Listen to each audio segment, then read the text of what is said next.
నమస్తే తెలంగాణ న్యూస్ లోకి వచ్చామండి. నమస్తే తెలంగాణలో కాంగ్రెస్ మళ్ళా గెలుసుడు కల్లా. తెలంగాణలో పార్టీని రేవంత్ నిండా ముంచిండు. ఖర్గే వ్యాఖ్యలతో దుమారం. సో రేవంత్ ను సీఎం చేసి తప్పు చేశాం, రెండేళ్లలోనే ప్రజా వ్యతిరేకత. కాంగ్రెస్ పార్టీ జాతీయ అధ్యక్షుడు మల్లికార్జున ఖర్గే తీవ్ర ఆందోళన. నిన్న మల్లికార్జున ఖర్గే వ్యాఖ్యలు చేసినట్టు తెలంగాణ ముఖ్యమంత్రి, కాంగ్రెస్ పార్టీ ముఖ్యమంత్రి, మాజీ పిసిసి చీఫ్ రేవంత్ రెడ్డి గారి మీద మల్లికార్జున ఖర్గే గారు విమర్శలు చేసినట్టు సోషల్ మీడియాలో కొన్ని వార్తలు వచ్చాయి. సౌత్ ఫస్ట్ అనే ఒక పత్రిక సంచలన కథనం వేసింది దీని గురించి నిజ నిజాలు అనేది ఎంతవరకు అనేది మనకు తెలియదు. బట్ నిన్నటి నుంచి సోషల్ మీడియాలో అయితే వైరల్ అవుతున్నాయి. సౌత్ ఫస్ట్ వాళ్ళ పేరు అయితే వస్తుంది. రాష్ట్రంలోనే కాంగ్రెస్ ప్రభుత్వంపై ప్రజల్లోనే కాదు ఆ పార్టీ అధినాయకత్వంలోనూ భ్రమలు తొలగిపోయాయి. 10 ఏళ్లు కాంగ్రెస్ అధికారంలో ఉంటుందని, తాను సీఎం గా ఉంటానంటూ పదే పదే రేవంత్ రెడ్డి చెప్తున్నప్పటికీ కాంగ్రెస్ అగ్రనాయకత్వం మాత్రం తెలంగాణలో మళ్ళీ గెలిచే పరిస్థితి లేదని నమ్ముతున్నదా? అవునని అంటున్నది సౌత్ ఫస్ట్ ఆన్లైన్ ఎడిషన్ తాజా కథనం. ఇటీవల తనను కలిసిన కొందరు అసంతృప్తి ఎమ్మెల్యేలు ఎదుట కాంగ్రెస్ జాతీయ అధ్యక్షుడు మల్లికార్జున ఖర్గే చేసిన వ్యాఖ్యలకు ప్రస్తావిస్తూ రాసిన తాజా కథనం రాష్ట్రంలో కాంగ్రెస్ పరిస్థితిపై అధిష్టానం ఆందోళనను తేటతెల్లం చేసింది. ప్రజల్లో వ్యతిరేకతకు పాలన వైఫల్యమే కారణం. మంత్రుల పంపకాలు, గొడవలు నష్టం చేసినాయి. గ్యారంటీలు అమలులో ప్రభుత్వం అట్టర్ ఫ్లాప్ అయింది. మహిళలకు 2500, వృద్ధులకు 4000 పింఛన్ హామీ ఇప్పటికీ అమలు కాకపోవడం విచారకరం. బీసీ కోటాపై ఇష్టానుసారంగా ముందుకెళ్లారు. రేవంత్ వల్ల బీసీల్లో దోషిగా కాంగ్రెస్ నిలిచింది. రెడ్డి దళిత సెక్షన్ దూరమయ్యే స్థితి. కొందరు ఎమ్మెల్యేలతో ఖర్గే ఆవేదన వ్యక్తం చేశారు, విమర్శలు చేశారనే వార్తలు ఇవి. ఎంతవరకు నిజము, ఎంతవరకు అబద్ధం అనేది మనకు నిజ నిజాలు ఇంకా తెలియవు. సౌత్ ఫస్ట్ అనే ఆన్లైన్ ఎడిషన్ లో వచ్చిందంట ఇది. కొందరు దీనిలో విమర్శలు ఏమంటే, ప్రజల్లో వ్యతిరేకత పాలనా వైఫల్యమే కారణం. పాలనా వైఫల్యంతో ప్రజల్లో వ్యతిరేకత వచ్చిందని, మంత్రులలో పంపకాలు, గొడవలు నష్టం చేసిన పార్టీకి అని, గ్యారంటీ ఏదైతే 5 గ్యారంటీలు ఇచ్చారో 5 గ్యారంటీల అమలులో రాష్ట్ర ప్రభుత్వం అట్టర్ ఫ్లాప్ అయిందని, మహిళలకు 2500, వృద్ధులకు 4000 పింఛన్ హామీ ఇప్పటికీ అమలు కాకపోవడం, మరియు బీసీ కోటాపై ఇష్టానుసారంగా ముందుకెళ్లడం. రేవంత్ వల్ల బీసీల్లో దోషిగా కాంగ్రెస్ నిలబడింది. రెడ్డి దళిత సెక్షన్లు కూడా దూరమయ్యే పరిస్థితి వచ్చింది. కొందరు ఎమ్మెల్యేలతో ఖర్గే ఆవేదన చెందారు అనే వార్త ఇది. సుదీర్ఘ రాజకీయ జీవితంలో అనేక సార్లు లోక్సభ ఎన్నికకు ఎన్నికయ్యే వ్యక్తి, ప్రజా జీవితంలో సుదీర్ఘ అనుభవం ఉన్న వ్యక్తిగా చెప్తున్న తెలంగాణలో ఎప్పుడు ఎన్నికలు జరిగినా కాంగ్రెస్ మళ్ళీ అధికారంలోకి రావడం అసాధ్యం. దీంతో పాటు రేవంత్ రెడ్డి గారు పదే పదే మీటింగ్స్ లో, బహిరంగ సభల్లో 10 సంవత్సరాలు రాష్ట్రంలో కాంగ్రెస్ అధికారంలో ఉండబోతుంది, 10 సంవత్సరాలు నేనే ముఖ్యమంత్రిగా ఉండబోతున్నాను అని పదే పదే చెప్పడం కరెక్ట్ కాదని. నిజమే, ఇది నేను కూడా నమ్ముతా. కాంగ్రెస్ పార్టీ అనేది ఎవరు ఎప్పుడు ఎవరికి ఎక్కడ ముఖ్యమంత్రి చేస్తుందనేది చెప్పలేము. ఆ పార్టీ డిసిషన్. ఎగ్జాంపుల్ జూబ్లీహిల్స్ ఎన్నికలే చూసుకోవచ్చు. జూబ్లీహిల్స్ ఎన్నికల్లో ఎంతో మంది ఆశావాహులు నాకు టికెట్ వస్తుంది, నాకు టికెట్ వస్తుంది, నాకు టికెట్ వస్తుందని ఆవేదన వ్యక్తం చేశారు, ఆశలు పెట్టుకున్నారు.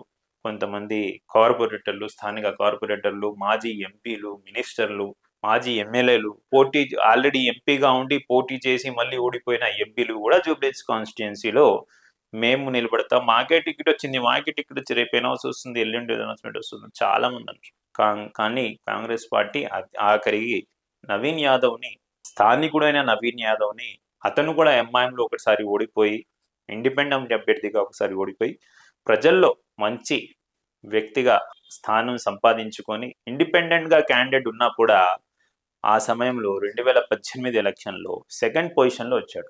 బీఆర్ఎస్ మరియు కాంగ్రెస్ పార్టీలను అపోజిషన్ గా పెట్టుకొని సెకండ్ పొజిషన్ లో రావడం, కాంగ్రెస్ ని థర్డ్ ని పంపించడం అంటే మామూలు విషయం కాదు. అలాంటి వ్యక్తికి కాంగ్రెస్ పార్టీ టికెట్ ఇచ్చింది. ఇదే రేవంత్ రెడ్డి గారు పదే పదే నాకే ముఖ్యమంత్రి, 10 ఏళ్లలో నేనే మళ్ళీ అధికారంలో రాబోతుంది, నేనే ముఖ్యమంత్రి కాబోతున్నాను అనే మాట అయితే నా దృష్టిలో కూడా కరెక్ట్ కాదు. రాహుల్ గాంధీ అధినాయకత్వం, సోనియా గాంధీ గారి నాయకత్వం ఎప్పుడు ఏంటి ఎలా చేస్తుందనేది మనం చెప్పలేము. ఇది కొంచెం అక్కడ కాంగ్రెస్ పార్టీలో ఉన్న సీనియర్ నాయకులకు, కొంతమంది నాయకులకు అది కూడా బాధ వేస్తుంది, అదైతే నిజము. దీంతో పాటు కొన్ని ఇంకా మాటలు ఖర్గే గారు చెప్పారు అనేది ఇక్కడ రాశారు. అది కూడా వీళ్ళు కూడా చెప్తలేరు. సౌత్ ఫస్ట్ అనే ఆన్లైన్ ఎడిషన్ ఒకటి వార్తా దినపత్రిక అది పెట్టింది. దాని గురించి సౌత్ ఫస్ట్ సంచలన కథనం రాసింది. అదే మేము రాస్తున్నామని నమస్తే తెలంగాణ చెప్తుంది.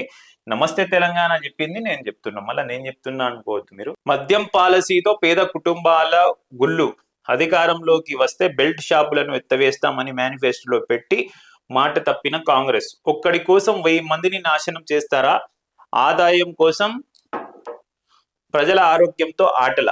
ఎమ్మెల్యే రాజగోపాల్ రెడ్డి మరోసారి ఫైర్. మరోసారి ఎమ్మెల్యే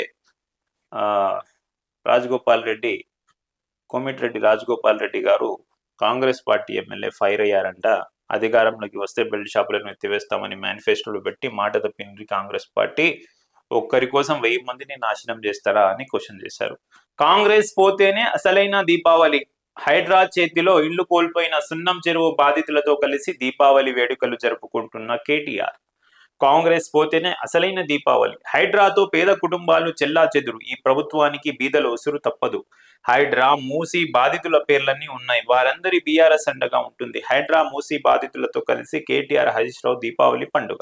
పేదల ఇళ్లను కూల్చిన కాంగ్రెస్ ప్రభుత్వం వారి బతుకుల్లో వెలుగులు లేకుండా చేసిందని బీఆర్ఎస్ వర్కింగ్ ప్రెసిడెంట్ కేటీఆర్, మాజీ మంత్రి హరీష్ రావు ఆగ్రహం వ్యక్తం చేశారు. మాదాపూర్లోని సున్నం చెరువు, హైడ్రా కూల్చివేతల బాధితులు బీఆర్ఎస్ నేతలతో కేటీఆర్ హైదర్ షా కోర్టులో రాజేంద్ర నగర్ నియోజకవర్గ ఇన్ఛార్జ్ పటోల కార్తిక్ రెడ్డి, హైడ్రా, మూసీ బాధితులతో కలిసి హరీష్ రావు దీపావళి పండుగ జరుపుకున్నారు. బాధిత కుటుంబాలకు పటాకులు పంపిణీ చేసి అనంతరం వారి పిల్లలతో కలిసి కాల్చారు. సో కాంగ్రెస్ వెళ్తేనే అసలైన దీపావళి చేసుకోవచ్చు. హైడ్రా వల్ల ఇల్లు కూల్చేసి వాళ్ళ జీవితంలో ఇల్లు లేకుండా చేశారు. వెలుగులు లేకుండా చేసింది కాంగ్రెస్ పార్టీ అని బీఆర్ఎస్ నాయకులు వాపోతున్నారంట. ఎక్కడెక్కడైతే హైడ్రా ఇల్లు కూల్చి వేసిందో పేద కుటుంబాలు ఎవరైతే ఉన్నారో వాళ్ళ దగ్గరకు వెళ్ళి టపాసులు, స్వీట్స్ పంచిపెట్టారంట ఆ పిల్లలకి. నిజమైన నాయకులు మీరందరూ. కాకపోతే నేను కోరుకుంటున్నది ఏంటంటే దీపావళి పటాకులు కానివ్వండి, స్వీట్స్ తో కానీ వాళ్ళు సంతోషపడరు. సరే, కాంగ్రెస్ పార్టీ తప్పు చేసిందే అనుకుందాం కాసేపటికి.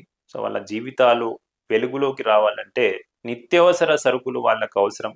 జీవనం కొనసాగించడానికి వాళ్ళ దగ్గర ఏముందో లేదో, నిజంగా వాళ్ళ ఫ్యామిలీస్ ఒకవేళ రోడ్డు మీద పడి ఉంటే వాళ్ళకి డైలీ నెసెసిటీస్ ఏమున్నాయో, వాళ్ళ జీవితాలకి సరిపోయే డైలీ నెసెసిటీస్, నిత్యావసరాల వస్తువులు ఏదైతే ఉన్నాయో అలాంటివి సప్లై చేయండి. ఈ ఒక్కరోజు కోసం వచ్చి దీపావళి టపాకులు పంపించడం, పంచివేయడం ఇది కాకుండా వాళ్ళకి అవసరాలు ఏంటో గవర్నమెంట్తో పోరాడి, ఇప్పుడున్న గవర్నమెంట్తో పోరాడి, మీరు స్ట్రాంగ్ అపోజిషన్లో ఉన్నారు కాబట్టి గవర్నమెంట్తో పోరాడి హైకోర్టులో పిల్ వేసి ఏదైనా చేసి వాళ్లకు తాత్కాలికంగా అయినా నివాసంలో ఉండే పరిస్థితులు ఏర్పాటు చేయండి.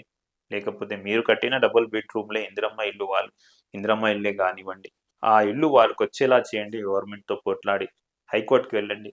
ఇలాంటి పనులు చేస్తే వాళ్ళ జీవితాల్లో వెలుగుని నింపేటట్టు ఉంది. ఒక్కరోజు టపాకులు మీరు పంపిణీ చేసి ఒక్కరోజు వాళ్ళ జీవితాల్లో వెలుగు వస్తుందంటే తప్పండి నా దృష్టిలో అయితే.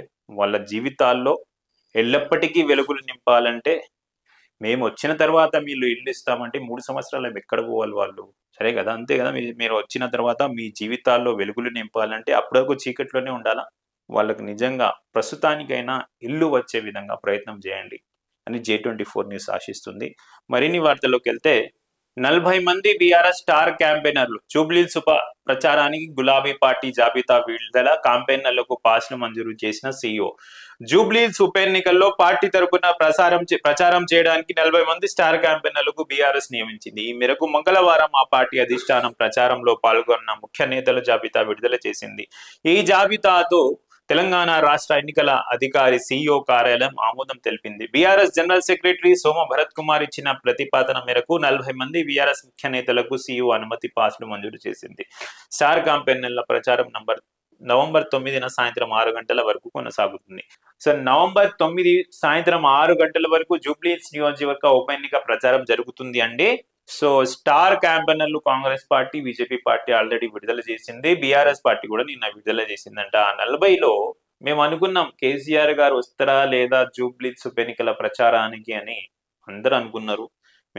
నేను కూడా చెప్పాను. సో దాంట్లో కేసీఆర్ గారి పేరుందంట స్టార్ క్యాంపెయినర్లో. బీఆర్ఎస్ తరపున ప్రచారంలో పాల్గొన్న 40 మంది ప్రముఖులు. బీఆర్ఎస్ పార్టీ ప్రకటించిన స్టార్ క్యాంపెయినర్లు జాబితాలో బీఆర్ఎస్ అధినేత KCR, party working president KTR, మాజీ మంత్రులు Harish Rao, Talasani Srinivas Yadav, T Padmarao Goud, Mahmood Ali, Vemula Prashanth Reddy, Errabelli Dayakar Rao, V Srinivas Goud, S Niranjan Reddy, T Jagadish Reddy, Gangula Kamalakar, Sabitha Indra Reddy, Chamakura Malla Reddy, Koppula Eshwar MP, రెడ్డిలు చాలా మంది ఉన్నారు.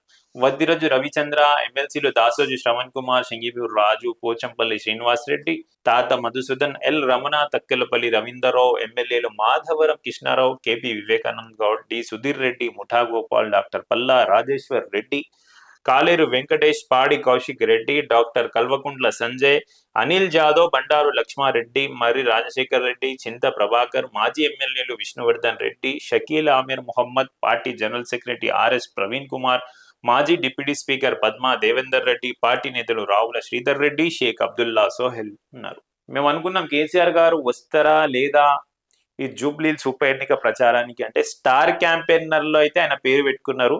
మళ్ళీ ఎప్పుడు వస్తారు కేసీఆర్ గారు ప్రచారానికి అనేది రాబోయే రోజుల్లో తెలుస్తుంది. సో ఇవి నమస్తే తెలంగాణలో ఉన్న వార్తలు.